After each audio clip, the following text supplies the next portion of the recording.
Bismillahirrahmanirrahim. Alhamdulillahi rabbil alamin. Wassalatu wassalamu ala rasuli rabbil alamin. Nabiyyina wa habibina wa qudwatina Muhammad ibn Abdullah wa ala alihi wa sahbihi wa man walah, amma ba'du. Yang dihormati Al-Fadhil Ustaz Syed Nur Hisham selaku moderator dan juga rakan bicara. Yang dihormati Al-Fadhil Tuan Haji Arsyad selaku penganjur kuliah online tanpa henti dan juga penterjemah bahasa isyarat, muslimin dan muslimat, para pencinta ilmu sekalian, Assalamualaikum warahmatullahi wabarakatuh. Alhamdulillah, pada malam ini, malam Jumaat yang diberkati 19 Zulqa'dah 1444 bersamaan dengan 8 Jun 2023, kita teruskan bacaan kita hadis 40 hadis ancaman. Hadis kita pada kali ini, Ustaz Syed, hadis yang ke-16. Dua dosa yang dipercepatkan balasan. Na'udzubillah. Ya Allah. Dua dosa ini Allah SWT akan beri hukuman di atas dunia sebelum akhirat. Ya Allah. Ada dosa lain tak nampak di dunia, di akhirat baru nampak. Tapi dua dosa ini berat. Iaitu dia atas dunia lagi sudah nampak, di akhirat kalau dia tak bertaubat, teruk lagi dia kena. Jadi dia tu kita lah. Kita, mana dosa ni sangat dekat dengan kita, iaitulah dosa al-baghyu wa qati'atur rahim. Al-baghyu maknanya buat jahat pada orang, zalim, menzalimi orang dan memutuskan silaturrahim. Tajuk kita pun, nama kita pun, kita pun nama dia dah hadis ancaman. Hadis ancaman. Mudah-mudahan dengan kita sentiasa dengar ancaman ni, kita rasa ada ketakutan, ada gerun, menggerakkan hati kita untuk sentiasa berfikir kepada dua dosa ini. Senang dibuat, tapi kesannya sangat berbahaya.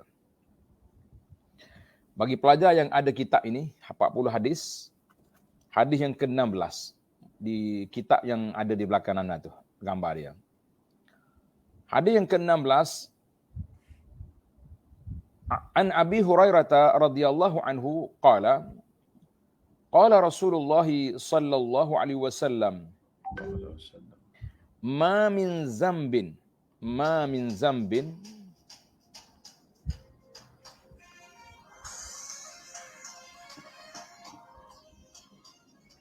zambin ajdaru an yu'ajjilallahu li sahibihi al-'uqubata fid dunya ma'a ma yaddakhiru lahu fil akhirati minal baghi wa qati'atir rahim. Akhrajahu Tirmizi wa sahhahahu. Maksudnya, daripada Abu Hurairah radhiyallahu anhu meriwayatkan bahawa Rasulullah sallallahu alaihi wasallam bersabda, tiada suatu dosa yang layak untuk Allah menyegerakan balasannya di dunia kepada pelakunya di samping azab di akhirat yang sedang menunggunya, selain daripada al-baghyu. Al-baghyu dengan makna memberontak, melakukan kezaliman, wa qati'atir rahim, dan memutuskan perhubungan silaturrahim. Hadzal hadis akhrajahu Tirmizi wa sahhahahu. Jadi para jemaah sekalian, bila kita sebut tentang dua perkara yang besar ini, iaitulah satu dia panggil al-baghyu. Tengok dalam pengajaran hadis ni, dia kata al-baghyu dalam hadis di atas ialah berbuat zalim dan takabur. Dia dua. Satu zalim ni ada dua kategori. Satu zalim pada diri sendiri dengan kita buat maksiat, buat dosa, buat benda mungkar, itu dia panggil zalim kepada siapa? Kepada diri sendiri. Zalimun li nafsihi. Satu lagi zalim orang lain. Biasa kita ni Ustaz Syed, bila sebut zalim ni kita duk nampak orang ya. Nah, kita buat dosa, buat maksiat tu kita tak serah apa. Lebih-lebih lagi setelah kita mendapat kekebalan kebal dengan sentiasa buat dosa. Allah Ta'ala sebut dalam Quran, kalla bal ran. Ran tu dia panggil karak. Karak hati. Bila hati sudah berkarat, tak rasa apa. Dia. Dalam bahasa Melayu kita ni panggil mati rasa.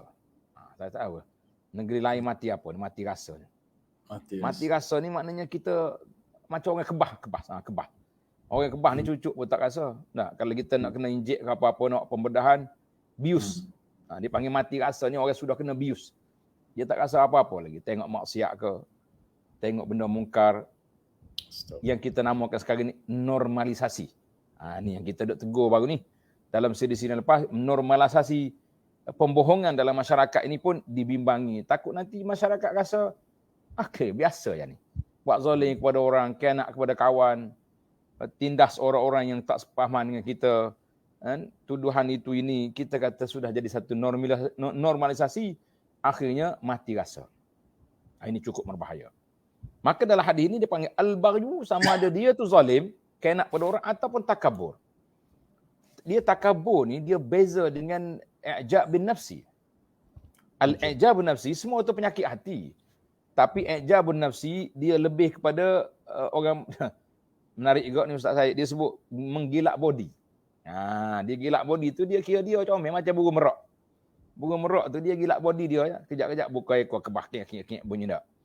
Tapi takabur ni tak. Takabur ni lain. Takabur ni al-kibru batarul haqqi wa ghamtin nas. Dia ada dua sifat. Satu, dia tolak kebenaran yang bercanggah dengan kehendak nafsu dia. Yang kedua, ghamtin nas, dia akan hina orang lain, menjatuhkan orang. Ini kita bimbang. Itu dipanggil al-baghyu. Jadi orang yang zalim pada orang yang takabur, orang yang angkuh ni, Allah Ta'ala segera akan dosa dia dalam dunia. Wal'iyazubillah. Jadi dalam bab zalim-zalim ni kita dah bincang banyak kali dah dalam siri yang lepas. Anda nak fokus untuk siri yang hadis yang ke-16 ni, kita ambil yang kedua, iaitulah qati'atur rahim, memutuskan silaturrahim. Cuma bila sebut tentang ar-rahim, apa makna silaturrahim? Kita kena perjelaskan. Dia panggil dalam bahasa, kalau orang mengaji di kuliah-kuliah ke, definisi lah dulu. Ta'rif, dia panggil ta'rif ataupun definisi. Bila kita kata ar-rahim ni iaitulah perhubungan dengan orang yang ada kaitan kekeluargaan, ada kaitan rahim. Dia panggil al-aqrabum aqaribul insan. Keluarga manusia, wa kullu man yarbituhum rabitatu nasab. Dengar ni. Orang yang ada hubungan kekeluargaan. Macam kita kata, awak ni siapa? Ini silaturahim. Sebab dia dengan saya 2 pupu, 3 pupu, 4 pupu, tuk yang sama. Kita orang Melayu ni payah Ustaz Syed. Kumpulan Syed ni senang, dia ada al-idrus. Banyak al. Ustaz Syed al-idrus Al-idrus. Al-idrus ni mana dia mudah, dia kabilah dia boleh cari. Al-idrus dia pergi kepada kabilah dia. Maknanya silaturahim dia tu jauh. Sampai ke Nabi sallallahu alaihi wasallam. Haji Arsyad Ardegong. Ardegong ni. Ardegong itu lain. Haji Arsyad. Jadi kita ad-durian ni dengan durian sungai tak ada, sungai ada. Baik. Maknanya dia panggil aqarib insan, semua orang yang kita boleh kaitkan dengan keturunan kita. Baru jadi silaturahim. Orang silaturahim ni sama ada dia boleh mewarisi harta ataupun tak boleh. Dia tak syarat. Kalau sampai 5 pupu dah mana waris harta dah. Dia mahjub, terhalang dengan orang lain yang depan dia tu. Terhalang dengan orang lain yang ada di hadapan dia. Maka itu dia panggil masuk. Maknanya setiap lagi dekat kita dengan rahim, mana kita kata ini pak saudara, rapat, sepupu pun dekat lagi. Tapi kalau dah 5 pupu dah, itu makin jauh. Namun begitu, kita kena fahamlah, setengah orang ni, dia nak pergi jalan rumah kawan pun, nak pergi hubungi silaturahim. Bagi kita yang kita faham definisi ni, salah dia punya penggunaan istilah. Dia panggil salah penggunaan istilah. Habis istilah yang betul apa? Istilah yang betul, kalau kita kata kita nak pergi rumah kawan kita yang tak ada waris yang kita kena kata saya nak pergi merapatkan ukhuwah. Itu baru tepat. penggunaan dari sudut istilah. Tapi orang Melayu ni, Ustaz Syed, silaturahim Umum. belaka apa dia? Umum. Kalau Indonesia dia panggil silaturahmin. Dia bagi bawah pula. Mudhafun ilaih. Kita datang mau bersilaturahmi. Katalah lagu apa-apa. Asalkan baik, jangan berkelahi. Tapi maknanya, kalau nak guna istilah akademik lah, istilah yang aslinya, bila kita ada hubungan kekeluargaan, baru dia jadi apa? Jadi silaturahim. Jadi kita kena, tapi elok juga kalau kita bezakan. Tak, kita nak pergi rumah ni, nak hubungi silaturahim. Kemudian orang yang tak ada hubungan kaitan keluarga, kita guna perkataan ukhuwah. Mantapkan ukhuwah. Kita semua nak rapatkan ukhuwah. Itu lebih baiklah sebab istilah tu, istilah agama ni elok dikekalkan sebagaimana yang ada dalam kitab-kitab. Jadi kalau kita duk main duk kira pakai ikut rasa kita kan, jadi buat kitab sendirilah kita ni pula. Itu dia panggil dia. Maka semua orang yang ada kaitan rahim, tak kira lah. Di sebelah, kalau sebelah ayah kita, dia panggil a'mam. Wa ammad.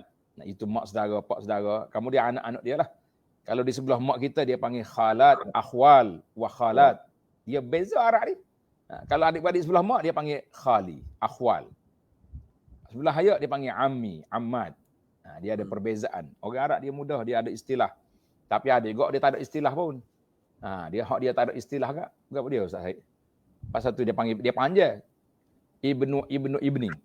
Kalau kita cici betul ya. Sesat ada masalah. Hafid. Hafid cucu ya. Lepas tu dia panggil ibnul ibn. Dia ada turun naik lagi.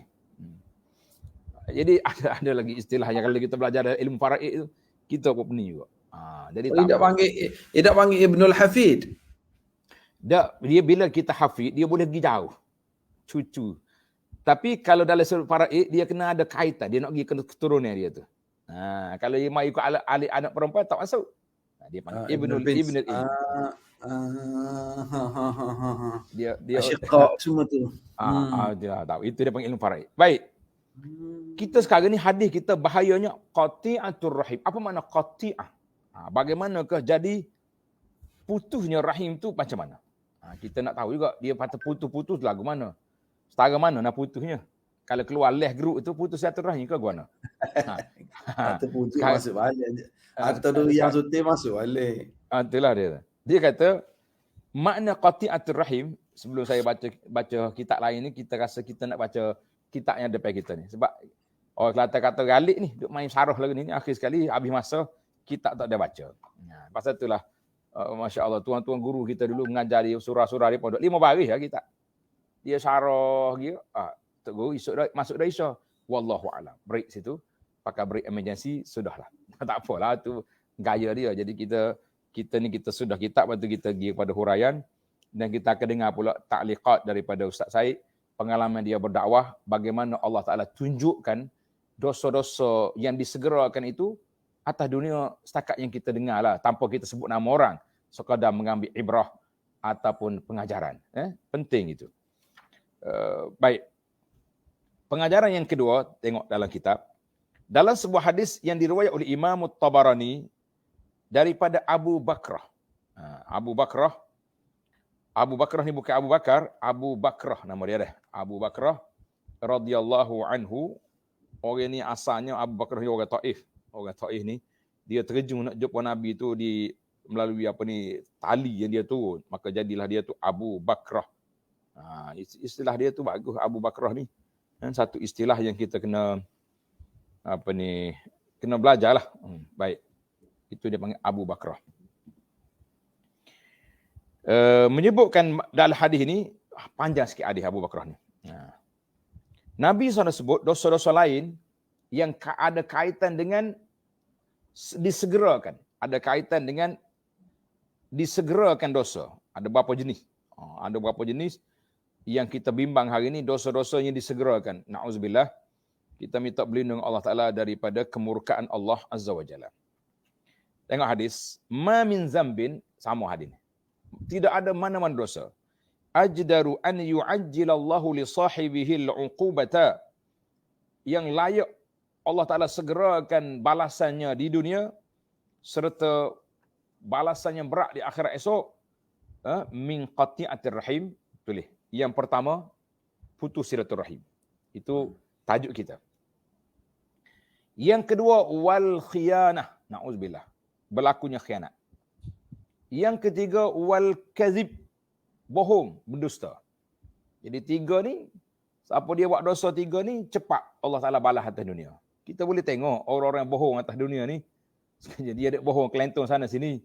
Kejap lagi orang bohong kat dia pula. Dia balik dia duduk pelawai gitulah. Masing-masing. Wa inna a'jalal birri sawaban lasilaturrahim. Pahala yang paling cepat yang kita nampak kesan di dunia, silaturrahim. Allahu Akbar.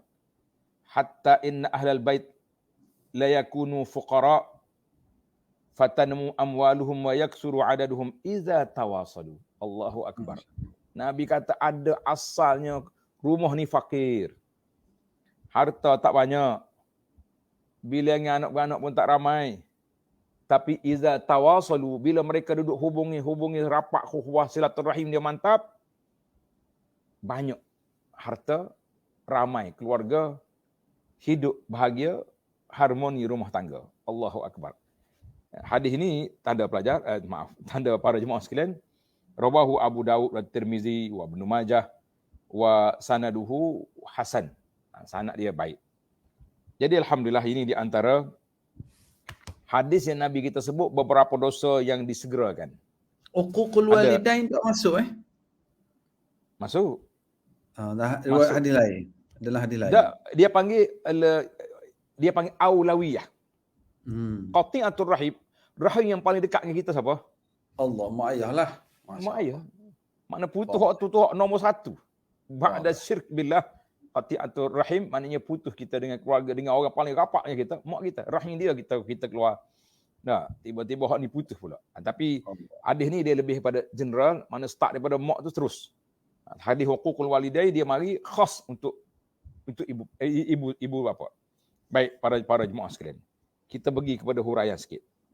Seorang ulama hadis nama dia Al-Halimi berkata, hadis ini menyampaikan suatu peringatan bahawa azab di dunia dengan sebab memutuskan silaturahim tidak menjadikan dia terlepas daripada azab akhirat. Allahu Akbar. Maknanya kalau dunia ni kena dah dihina oleh orang, contohnya dengan sebab dia deraka kepada mak ayah dia putus silaturahim, berkelahi dengan adik-beradik, tak bertegur siapa dah sekarang ni. Nah, dengan sebab apa yang ada, maka walaupun dia seksa di dunia, di akhirat belum tentu dia lepas. Ini kebanyakannya dosa-dosa lain Nabi sebut man asabahu syai'an min fid dunya, maka siapa yang kena timpa azab di atas dunia, kena hudud ke kena apa, maka itu sudah jadi kafaratun lah. Jadi kafarah. Tapi dosa ni tak lepas. Tidak kafarah yang kena di dunia. Akhirat lagi berat. Allah. Itu kata Syekh Al-Halimi. Yang keempat, ulama berselisih pandangan apakah had bagi hubungan saudara yang termasuk dalam galakan menghubungi silaturahim bersama mereka. Jadi ini dalam huraian kitab ni dikata, siapakah orang yang dikatakan rahim itu? Silaturahim itu siapa? Pendapat yang pertama, saudara yang haram dinikahi, yakni mahram. Mahram, maka sepupu sama ada di sebelah ibu atau bapa tidak masuk. Sebab sepupu boleh kahwin, dia tidak mahram. Dia untuk para pelajar pencinta ilmu kena tanda beza di antara muhrim dengan mahram. Muhrim orang pergi Mekah tu pakai kain ihram tu dipanggil muhrim. Kalau mahram tu orang yang tak boleh dikahwin. Adik-beradik, mak saudara, anak saudara, cucu, cicit saudara tu semua tu dia panggil mahram. Maknanya orang yang haram dinikahi. Itu dia panggil adik-beradik itu ni mahram. Kena bezalah kita ni. Kadang-kadang duk main muhrim semacam. Muhrim. Arab bila dengar muhrim dia kata men labis. Siapa dia pakainya? Pakai kain ihram lah muhrim tu. Dia panggil mahram. Istilah kita betul lah. Kata orang membetulkan yang apa ni? Yang biasa membiasakan yang betul. Macam mana dia istilah? Budak-budak ni pandai dia punya sajak dia tu. Jadi. Itu pendapat yang pertama kata mahram saja silaturahim. Pendapat yang kedua, anggota keluarga yang layak bergelar pewaris harta pusaka. Sama ada mahram atau bukan. Orang yang boleh terima pusaka. Kerana kalau tak ada orang lain, pupu-pupu tu dia boleh terima pusaka tu. Maka orang tu dikira silaturahim. Inilah pandangan yang lebih asah menurut pilihan Imam Nawawi rahimahullahu taala. Jadi kita ambil yang kedua lah, kan? Yang kedua, yang ketiga pendapat yang saling mempunyai hubungan kerabat, sama ada layak mewarisi harta ataupun tidak. Jadi pendapat yang kedua tadi lebih rapat bahawa silaturahim ni orang yang ada hubungan keluarga dengan kita, sama ada dia boleh terima pusaka atau tak boleh terima pusaka, itu tak kira lah. Jadi yang kedua kata boleh terima pusaka, sama ada dia mahram atau tidak mahram. Yang keempat ni, yang ketiga, mereka yang saling punya hubungan kerabat, sama ada layak saka atau tidak. Jadi anda rasa boleh ya kita campur-campur pandangan ni lebih luas dia maknanya. Asalkan orang tu ada silaturahim dengan kita, maka nama dia silaturahim. Lagi kuat, lagi rapat, lagi kuat dia punya ancaman kalau berlaku pertikaian. Kita kena sedar situ. Tapi ada setengah orang ni cerdik, Ustaz. Ada hikayat lah ni, hikayat dalam kitab sejarah. Dia kata ada orang mari jumpa dengan Sayyidina Muawiyah. Muawiyah ni khalifah. Dia kata, as'aluka warrahim. Sedap dia mari. Muawiyah, khalifah, aku nak minta bagian dengan mu ni di atas nama silaturahim. Wawul qasam. Muawiyah tanya, mu kabilah mana? Apa qasam nama?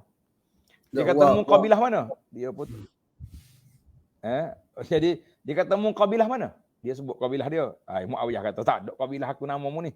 Dah dia kata kita tak usah kira kabilah ni, kita kira kita mari daripada Tok Adai belaka. Muawiyah kata, kalau kira lagu tu habislah Baitul Malnya, semua waris aku belaka atas dunia ni, asal ke manusia. Jadi kita tak boleh nak buat lagu tu. Jadi kalau orang mari hak tak ada hubungan, kita kata ukhuwah. Orang yang mari ada hubungan rahim, barulah kita kata al-silaturrahim. Baik. Yang kelima, berikut pandangan alim ulama berkaitan silaturahim, Al-Imam Al-Qadhi Iyad rahimahullah menjelaskan bahawa silaturahim yang perlu disambung mempunyai banyak tingkatan. Mari kita tanda sikit. Silaturahim yang paling utama, yang paling kuat untuk kita sambung,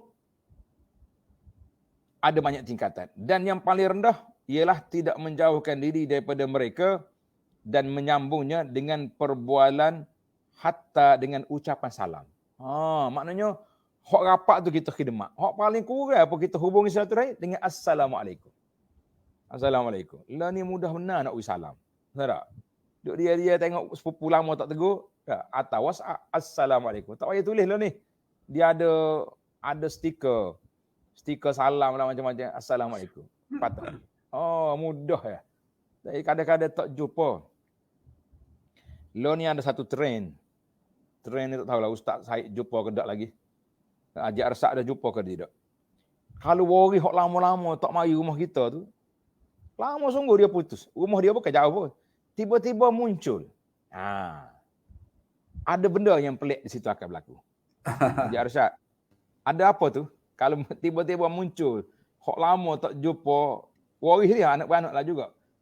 Tak tanya khabar, tiba-tiba muncul. Sebab apa? Ustaz? Ada hajat tu. Lebih kurang hajat dia juga apa?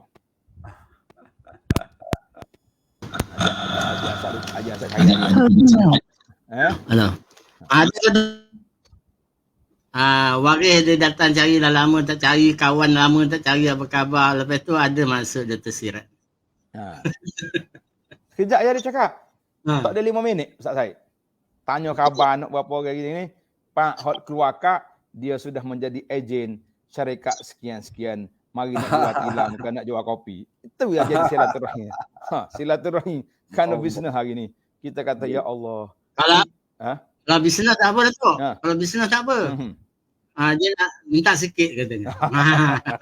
Dia kata dia tengok Haji Azhar banyak duit, minta sikit. Kata pernah. Kita kalau betul-betul dia miskin tak ada masalah. Tapi ini yang kita bimbang ni. Kawan lama tak jumpa. Anak sekali kenal. Ustaz saya nak jumpa kau Ustaz nak tunggu di airport. Kata anak balik. Dia kata pukul apa khabar tiba turun. Kata tak tahulah kalau tak delay pukul sekian. Tunggu di airport 5 minit dia cakap. Tak ada siapa item lagi. Keluar kad dia nak jual penapis air sekian-sekian. Kita kata masya-Allah tabarakallah. Ni kita bimbang ni trend baru ni kalau silaturahim tu hok lama-lama putus mari nak cari tu. Arab kata fisyai. Mana ada benda. Kita jangan buat perangai lah gitulah. Kalau kita nak jual bisnes pun kali pertama tu betul-betul ikhlas pergi ziarah sungguh. Jangan sebut hak bisnes lagi. Ziarah dulu kali pertama, kali yang kedua bagi hadiah, kali yang ketiga baru buka kad bisnes. Baru betul. Ni mari tak ada 2 lekok orang Kelantan kata. Tak ada 2 lekok maknanya cakap 2 patah. Tanya dah, napi hai ada 2. Allah. Sakit belakang dok tidur, nak jual tilang. Ada macam-macam dia punya silaturahmi kuat. Boleh tak kau tak payah. Jadi yang paling rendah sekali darjat kita bagi salamnya. Assalamualaikum. Selesai masalah kita. Assalamualaikum. Macam kemudian dia kata panah-panah lagi. Dia kata hal ini berbeza mengikut kemampuan dan keperluan. Maka ada antaranya wajib dan sunat. Mana ada hubungan itu yang wajib, ada yang sunat. Jika seorang itu cuai dalam melakukan usaha menyambung silaturahim yang mampu dilakukannya, maka dia belum lagi boleh dianggap sebagai menyambung silaturahim. Benar kita? Benda tu simple je, kita boleh pergi ziarah dia, boleh tanya khabar dia, tiba-tiba kita tak buat. Maka orang itu dikira tak hubungi silaturahim. Tidak menghubungi silaturahim. Ini anak sebab itulah dalam hadis yang Nabi kita akan baca nanti, baginda Nabi SAW telah beri kepada kita satu hadis. Hadis ni menarik ni untuk kita sama-sama kita semak. Hadis ini dalam Bukhari daripada Abdullah bin Amru.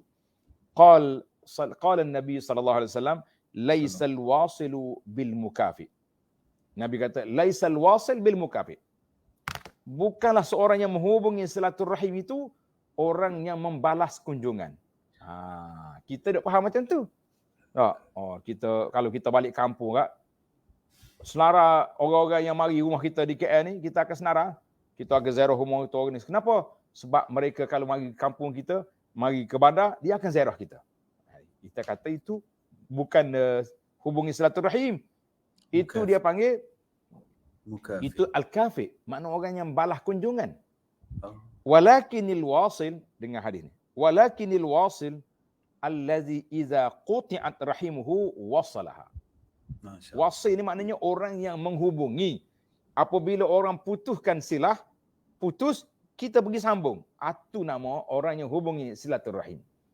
Jadi kita ni masuk ke tak masuk? Masuk ke tidak?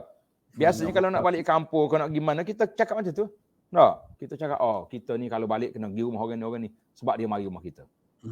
Itu dia panggil membalas kunjungan. Kita pergi cari orang yang tak mari rumah kita. Baru betul. Ni ada setengah ayuh ni. Ada setengah ayuh ni, dia sendiri jadi penghasut. Ada tak? Penghasut ni, bila lalu depan rumah, keluarga dia tak? Dia cakap anak dia pula. Bang, angah, acik. Itu bahasa orang kita ni dah.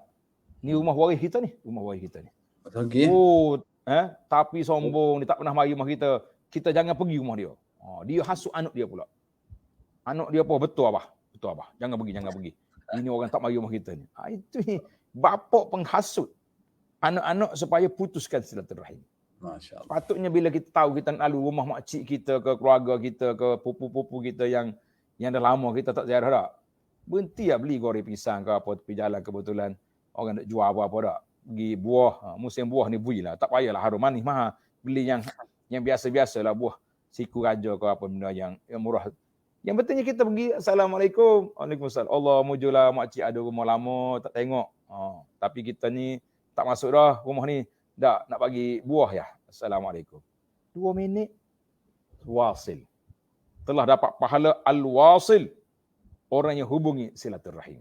Tapi payah kita nak buat ni. Payah nak buat. Sebab kita duk ingat, si hubungi silaturahim itu balas kunjungan. La. Al-wasilu man iza quti'at wasalah. Itu istilah dia. Bila orang putus, kita sambung. Barulah jadi hubungi.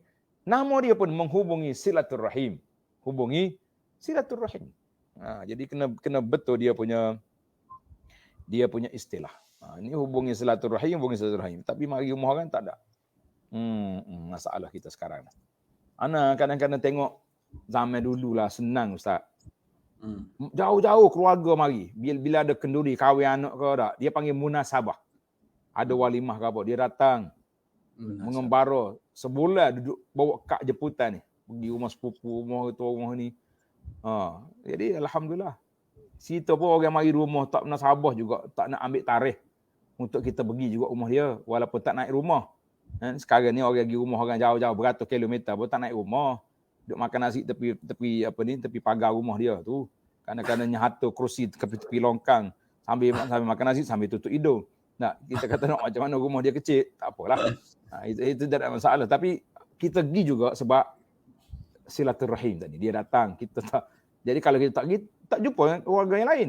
Jadi elok. Lo ni pula pasal jenis SMS ni, WhatsApp dia panggil. Mazhab WhatsApp ni pakai WhatsApp. tak ada masalah. Kita pun pakai ucapan pengantin baru pun WhatsApp juga. Tak, dia hantar WhatsApp, kita hantar kad balik. Terima kasih kerana jemput. Semoga Allah Taala berkati semua pengantin baru. Jadi main WhatsApp lah kita. Orang kata ada juga sahabat pendakwah ni kata saya bimbang dengan WhatsApp ni sekarang ni. Nah, bila orang mati semua pakai tulis innalillahi wa inna ilaihi raji'un al-Fatihah. Tapi waktu solat jenazah tu berapa orang yang solat jenazah? Ya Allah. Mana ada solat jenazah online? Dengar Ustaz Said ceramah online okeylah. Dengar dia camping dia camping makanan sedap-sedap, kita jenis pantai lari banyak dia letih kita ni. Tak contoh ya. Tapi kalau nak solat jenazah mana ada online? Tu kita bimbang gini. Kita bagi kesedaran kepada orang dia jangan duk main online kuat sangat. Akhir sekali orang mati pun online juga. Allah. Penat kita ni, takut. Baik, kita masuk kitab kita ni takbir. Masa ada sikit dah. Yang ke B, Al-Imamul Qurtubi rahimahullah ta'ala menjelaskan ada silaturahim berbentuk umum. Iaitu atas dasar agama Islam. Ia wajib disambung dengan cara saling berkasih sayang, nasihat, bersikap adil dan menunaikan semua hak yang berkaitan. Maknanya satu, orang ni berkasih sayang. Manakala silaturahim berbentuk khusus, ialah seperti memberi nafkah kepada kerabat yang susah, merasai kehilangannya dan tidak menyebut-nyebut kesilapannya. Jadi kita ada dua lah kategori silaturahim kita ni, keluarga kita ni, hak umum, maknanya kita mesti sayang kepada dia, anak-anak kita ni. Nah, atas dasar dia tu orang Islam lagi. Kemudian bila kita khususnya, kita kena bagi sedekah. Orang mari tanya Nabi SAW, ya Rasulullah, apakah kelebihan kita sedekah kepada keluarga kita, adik-beradik kita? Nabi selalu bagi tahu birrun wasilah. Sedekah kepada keluarga ni, dua kita boleh ganjaran. Birrun wasilah. Satu bir, buat kebajikan. Yang kedua silah, mana hubungi silaturahim. Sebab itulah anak duk kempen para jemaah kita ni supaya apa Ustaz? Kita ni banyak online keluar negara. Mana orang derma, dia bagi hantar sana, hantar sini, hantar sana, hantar sini. Korban sana, korban sini. Tapi apa dengan keluarga kita di kampung yang mereka juga susah? Tak kurang juga keluarga kita di kampung dengan keluarga umat Islam di Myanmar ataupun lain-lain negara yang kita kata miskin tu. Kita tak pernah tanya juga di kampung, ada juga orang yang hidup dengan hutangnya dia ni. Makan pun tak apa nak cukup. Oh tak apa Ustaz, dia sudah ada kebajikan masyarakat, dia sudah ada duit zakat. Kita sebenarnya lebih kepada persepsi. Bila orang tu dapat duit bajakan masyarakat, kita kata cukup. Mana nak cukup? 500 bulan. Anak dia 4-5 orang anak dia ada yang sakit pula perlu pada ubat. Kita kata banyak lagi keperluan-keperluan yang kita tak peduli pun pada keluarga kita ni. Hanya kita bimbang hari ni. Saya di masjid saya ni, kita sentiasa ulang, tuan-tuan dan puan di atas mimbar. Siapa dia tahu dalam qaryah saya ni, di bawah masjid kita ni, orang-orang yang uzur, orang yang tidak ada makanan, orang yang tak cukup ubatan, tak cukup apa-apa, wajib kena maklumkan kepada kita. Kita akan buka tabung untuk membantu mereka. Tadi tak ada orang mari. Tapi bila kita cakap dengan orang lain, dia kata dia miskin, keluarga tak tolong. Itu pun satu kes. Tapi walau macam mana kecuaian kita keluarga ni, kena tanya khabar anak-anak kita di kampung. Kena tanya khabar. Ni kita nak korban. Saya ni duit banyak, kaya. Kita beli lembu seekor, kita korban di kampung kita. Kita tak balik pun tak apa, okey lah. Okey ke adik-beradik, okey ke ayah, pak saudara, mak saudara tolong buat. Ni asyik duduk tunggu gambar. Korban mana tahu ni? 5 tempat. Bangladesh, Burma, berapa Afrika lagi tu, Zimbabwe, semua pergi belaka. Habis awak solat, awak makan mana sih? tunggu apa ni sekarang ni budak-budak naik motor ni, puk panda hantar makanan. Sebab dia duk korban dengan online. Korban dia online belaka. Tengok kejap, alhamdulillah ada sembelih sana. Alhamdulillah sembelih sini. Yang awak sendiri tempat kita raya, tak ada pun korban.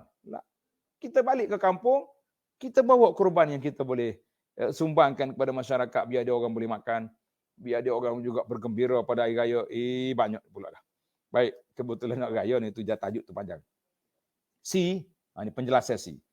Ibnu Abi Jamrah pula memberi kesimpulan bahawa menyambung silaturahim dapat dilaksanakan dengan menyampaikan apa jua kebaikan kepada mereka. Lebih general. Dan menghalang mereka daripada ditimpa kejahatan menurut kemampuan yang kita mampu. Maksudnya, sebarang bentuk mudarat, kita halang. Sebarang bentuk kebaikan, kita cuba sampaikan. Hak ini digunakan pada kerabat dalam kalangan orang beriman. Adapun kerabat yang kafir dan fasik, maka wajib bertindak memulaukan mereka sebagai tanda protes jika nasihat yang diberi tidak memberi manfaat. Jadi kata-kata Abi Jumrah ni kena perinci lah. Bukan semua orang kafir kita kena pulau. Boleh jadi dia ni boikot kita, dia ni lawan Islam. Itu yang kita kena lawan. Kita kena. Tapi kalau dia okey je, ya, ramai non-Muslim, adik-beradik dia masuk Islam, tak ada apa-apa. Majlis kahwin mari jujur makcik-makcik tak pakai tudung. Kita kata siapa ni? Dia kata ni anti mak saudara saya ini orang ni. Rupanya kita pun tak tahu dia tu asalnya bukan Islam. Masya Allah. Jadi hubungan pokok dia tu baik. Tapi kalau dia anti, duk lawan kita hari-hari, duduk attack, itu yang kita kena boikot. Jadi Islam tidak ajar mudah-mudah nak boikot orang kecuali dengan sebab-sebab yang tertentu. Pernah kan mak kepada Fatimah anak Sayyidina Abu Bakar tu, Asma, datang ke Madinah. Asma ditanya Nabi SAW, kaifa ummi satati ni. Nabi kata, khidmat kepada dia. Tak ada masalah, dia agama dia lain, tapi dia sebagai seorang manusia, ibu kita khidmat. Kecuali dia datang mari nak lawan, datang nak attack kita, nak suruh murtad, itu cerita lain. Tapi kalau dia mari bagi cara keadaan baik, nak kumpul anak-anak kita dalam keadaan yang harmoni, tak ada masalah. Duduklah dengan mereka. Ni ada ni baru ni yang budak perempuan tu mak angkat dia bukan Islam kan. Dia pergi atas sekolah lah, pergi atas sekolah agama. Jadi kita kata ada je orang-orang yang baik-baik di kalangan masyarakat kita ni. Baik. Begitu jugalah ulama begitu juga para ulama bersisih pandangan pada perbuatan yang dikira sebagai memutuskan silaturahim. Kalau nak kata qati'atul rahim tu apa kategori dia? Mengikut penjelasan dalam buku ni. Syekh Zainuddin Al-Iraqi rahimahullahu taala adalah mengatakan berbuat jahat dan menyakiti kaum kerabat, maka itu putusan rahim. Tak kiralah apa saja pun. Kita kena berkaum kerabat kita fitnah dia ke, kita duk keji dia ke, kita duk ngopak dia ke, kita apa saja, kita halang dia benda-benda yang kebaikan, maka itu dia panggil putus silaturahim. Walaupun duduk sekali, duduk sebelah rumahnya, selalu jumpa, tapi kalau kita duk kenak dia, putus silaturahim. Itu definisi yang ketat. Kemudian pandangan ulama lain pula kata apa? Boleh dikira memutuskan silaturahim apabila tidak berbuat baik pada mereka. Ini sudahlah kita. Jadi kadang-kadang kita tak buat baik bukan sebab tak buat baik, sebab kita tak jumpa. Dia duduk kampung lain, kita duduk kampung lain. Tapi kalau kita dengar sampai ke telinga kita bahawa mereka dalam keadaan susah, mereka perlu bantuan, kita kena syaddur rihal, kita kena mengembara pergi cari dia. Pergi tanya khabar dia. Sekarang ni Ustaz Syed kata mazhab wasapi ni mudah ya, tanya khabar ya kan. Ayah awak apa khabar sekarang? Mak awak tanya anak-anak dia duk main WhatsApp. Ibu orang tua tak main WhatsApp dah. Pasal itulah kita marah budak-budak ni bila hari ibu pakat duk tulis di Facebook selamat hari ibu, macam-macam gambar letak. Dah telefon ke mak patah tak telefon, duk main WhatsApp, duk main ikut dalam Facebook. Mak dia bila baca Facebook je. Allahu akbar. Hak kita sedih laginya duk main Facebook dengan ayuh hak mati dalam kubur tu berat lagi. Dia tulis Facebook, dia kata abah semalam ada orang datang rumah kita tanya khabar. Dia kata ni kawan lama abah, dia tulis kat Facebook. Takut malaikat pergi tayang di ayuh dia dalam kubur. Yang anak awak cerita orang mari ni. Kalau awak sayang ke awak, ayuh pergilah kubur. Pergi doakan untuk dia, ziarah kubur dia. Dan kita berdoakan kebaikan untuk dia, itu baru betul. Hidup main WhatsApp ni penat juga kita. Jangan. Maknanya, boleh dikira memutuskan silaturahim apabila tidak berbuat baik pada mereka. Ini kerana menyambungnya termasuk daripada ihsan. Ihsan kerana berbuat baik. bil walidaini ihsana. Nak Allah sebut dalam Quran, ihsan tu kan buat baik. Buat benda juru kata orang. Maka memutuskannya terhasil dengan tidak berbuat ihsan. Oh, simple dia punya definisi. Maknanya tak buat baik kepada orang tua tu termasuk dalam putus silaturahim. Tak buat baik pada keluarga tu putus, tidak ihsan kepada mereka sudah dikira putus silaturahim. Jadi marilah kita sama-sama ambil perhatian kan. Kata di ulama lain dia buat senarai, dia kata di antara ciri-ciri lagi qati'atur rahim itu antakuna bihajrihim. Kita boikot mereka atau kita menjauhkan diri daripada mereka. Tak tanya khabar. Itu dipanggil menjauhkan diri daripada mereka. Kita tahu dia sakit pun tak ziarah. Ada kematian keluarga dia, tak tanya khabar. Ucap takziah pun tidak berlaku. Apalagi kalau dia wal i'rad. Kita tak pergi ziarah dia sedangkan kita mampu. Apa salahnya kalau kita lalu sekali-sekala kampung orang ni, berhenti tanya khabar, Assalamualaikum, tanya khabar. Wa adamu musyarakatihim. Tengok ni. Yang ketiga dia kata, tidak bermusyarakah. Mana tidak bersama dengan mereka di dalam kegembiraan mereka. Oh, kita kata dia ni gembiralah. Ini hari SPM hari ni. Allahu Akbar. Hari menayang slip keperiksaan. Habis. Sekali dengan gambar anak, sekali dengan slip. Kita kata, tak payah tayang slip lah. Slip tu benda peribadi. Kadang-kadangnya tayang slip sekali dengan nombor IC anak tu. Hati-hati kita ni. Skema-skema banyak sekarang ni tuan-tuan. Cukuplah kalau kita ambil tayang anak kita dah. Pegang bunga sekeping. Alhamdulillah. Tahniah kakak. Tahniah Kak Long, Kak Ngah. Abang cik dah di atas kejayaan hari ni. Cukuplah kita ucap tahniah, tanda gembira. Jadi orang-orang bawah pun, keluarga-keluarga boleh pakat laik lah sikit seorang. Alhamdulillah, syukran. Barakallahu fiik, doakan. Jadi kata, dia suka pergi, tak pergi. Dia buat majlis kahwin anak dia panggil pun tak pergi. Itu di antara putus. Wa adamu muwasatihim fi ahzanihim. Kamu juga tidak menyertai, tidak bersama mereka ketika dia bersimpati. Kita ni kan ada letih Ustaz Syed nak terjemah Melayu. Tidak bersempati dengan mereka ketika dia sedih. Patutnya ada kesedihan, ada kematian ke, ada kesakit ke, ada apa musibah yang dia kena. Kalau tak boleh pergi bersama kita ni, WhatsApp ada. Tulis inna lillahi wa inna ilaihi raji'un. Semoga Allah makjur ni, semoga Allah ganti yang lebih baik. Jadi doa-doa menenangkan hati. Kalau duduk dalam grup lah, ni mazhab saya Ustaz Syed. Kalau orang ada kematian, kita tak tulis itu. Ni habis. Berapa page duk main innalillah, duk main al-Fatihah. Kita PM kepada tuan yang kawan kita tu. Kita tulis dia Assalamualaikum. Ada pesen baru Ustaz. Pesen mana pula tu? Dia tulis al-Fatihah. Lepas tu dalam kurungan dia tulis dibaca. Dia tak baca juga, dia tulis ya. Jadi kita PM terus pada dia. Dia jawab. Sehari dua lagi dia jawab lah. Dia baru buka kan lepas pada musibah. Kita kata supaya tidak tak serabut orang lain dalam grup kita tu. Banyak. Kama takunu bi tafdhil ghairihim. Ni ada. Ada kalanya kita mengutamakan orang lain yang tak ada hubungan rahim. Kita utamakan orang tu, nampak kamcing dengan orang tu. Dengan keluarga waris diri jumpa awak tak kenal. Ini juga termasuk dalam pemberian-pemberian.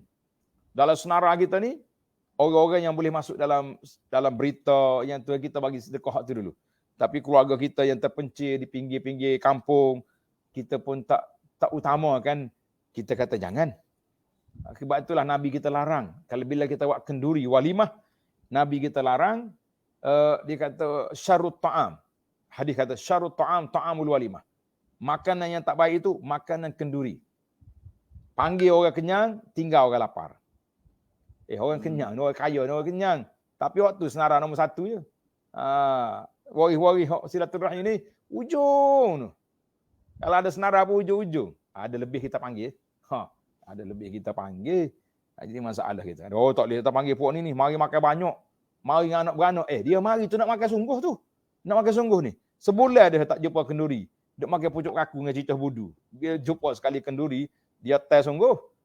Biar puas hati. Tak puas hatinya. Maksudnya dia makan tinggal. Tu satu mengarut. Ambil banyak. Lepas tu dia tinggal. Ini dia panggil tabzir. Pembazir itu ikhwanus syayatin. Kena hati-hati tuan-tuan. Jadi kita kena ingatlah. Ini beberapa ciri-ciri qati'atur rahim. Tak sekira lah kalau kita pergi kelahi, sumpah seranah, itu berat lagi lah.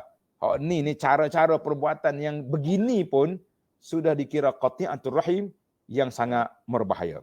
Jadi adapun uqubah ataupun denda-denda yang Allah Taala sebut di atas dunia ini, silaturrahim ni di antara benda yang cukup berbahaya, iaitu orang yang dilaknat oleh Allah Azza wa Jalla, dosa atas dunia akan dibalas, kemudian di akhirat pula dengan azab. Kita mengatakan sangat berbahaya.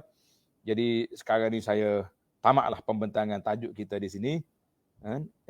Maka sekarang ni kita serah kepada Al-Fadhil Ustaz Said untuk menceritakan sikit, mengulas ataupun pengalaman-pengalaman tentang orang-orang yang putus silaturahim di atas dunia ini, bagaimana Allah balas kepada mereka. Falyatafaddal. Masya-Allah. Ustaz, kita pun gerun dengar ni antara balasan atas dunia lagi. Bagaimana yang ada hadis yang Datuk baca tadi. Dan sebenarnya berlawanan dengan putus silaturahim ni, Nabi sebut orang yang nak panjang umur, nak murah rezeki, falyasil rahimah. Fadilat pula. Orang yang berakhir sambung silaturahim ni, murah rezeki jadi. Fadilat dia. Orang zaman ni dia sebut network lah, kontak banyak. Jadi sedekah Rasulullah sallallahu alaihi wasallam. Orang hak ramai saing, ramai sambung silaturahim ni, dia jadi murah rezeki, masya-Allah. Ustaz, cuma saya pun tak ada nak ulah panjang, cuma ada sahabat kita tanya soalan ni Ustaz. Persatuan orang pekak faham. Ni kawan-kawan Farizal kita lah. Sebab dia ada bahasa isyarat, jadi ada sahabat-sahabat kita, dia ikuti kita dengan bahasa isyarat. Jadi dia tanya, saya nak tanya, kenapa anak OKU selalu dipanggil anak syurga? Adakah jika selepas kami meninggal, kami terus masuk syurga tanpa dihitung amalan yang kami lakukan? Itu satu persepsi lah yang dibuat oleh masyarakat kita. Bila anak OKU meninggal ke, budak-budak ke, dia panggil anak syurga. Dan kawan-kawan dia pun, kalau yang dia sayang, syurga lalu. Tak kira orang tua pun syurga juga. Maka kita kata dalam masalah kita nak letak title ahli syurga, orang-orang itu ketat dalam Islam ini. Yang sebab kita tak tahu benda gaib. Adakah orang-orang yang OKU ni, yang tak dengar apa-apa ni, dia automatik masuk syurga, ataupun dia ada imtihan, ada ujian pula di akhirat esok, macam anak-anak orang kafir. Adakah dia automatik anak orang Islam? InsyaAllah. Sebabnya dia mak dia ahli Islam, dia duduk atas mak Islam. Tapi anak orang kafir, adakah dia automatik ke syurga? Kita kata anak syurga? Tak, dia ada imtihan. Ini sama juga dengan orang yang pekak, yang ada tak boleh nak orang panggil taklif ni, tak cukup ni. Allah Ta'ala bagi imtihan, ujian kepada dia. Itu semuanya fadlullah. Cuma bahasa yang kita nak guna, kita guna bahasa doa. Bahasa doa. Jadi kita kata insya-Allah dia mati ni tak ada dosa, sebab dia ni orang OKU, orang kanak-kanak yang belum balik. Mudah-mudahan mereka ni dimasukkan dalam syurga. Itu tidak menjadi masalah. Macam kita tengok orang mati tengah sujud. Orang mati tengah sujud kan. Dia ni, kalau ahli netizen Facebook, syurga dah tu dia tu. Tak ada kaum malaikat dah, dia dulu dah. Mana mensyurgakan orang tu. Jadi kita tak boleh. Sebab itulah satu masa, ada sahabat ni mati dalam peperangan, syahid. Syahid dalam peperangan. Jadi sahabat yang lain ni kata, hani'an lahu. Allah tahniahlah kepada dia. Dia ni ahli syurga. Nabi kata, mana mu tahu?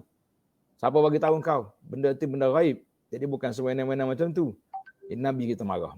Maka kita mengatakan bahawa ubahlah persepsi. Kita kata anak syurga, anak ni, kita mengatakan mudah-mudahan dengan bahasa doa itu dibenarkan. Dengan bahasa doa, tidak bahasa jazam, bahasa putus. Jadi yang untuk nak detailkan tajuk ni, Persatuan Orang Pekak, eloklah kalau boleh hantar surat ke pejabat mufti yang berdekatan lah, biar mereka putuskan bagaimana perbahasan panjang para ulama dalam tajuk yang berkenaan. Wallahu a'lam.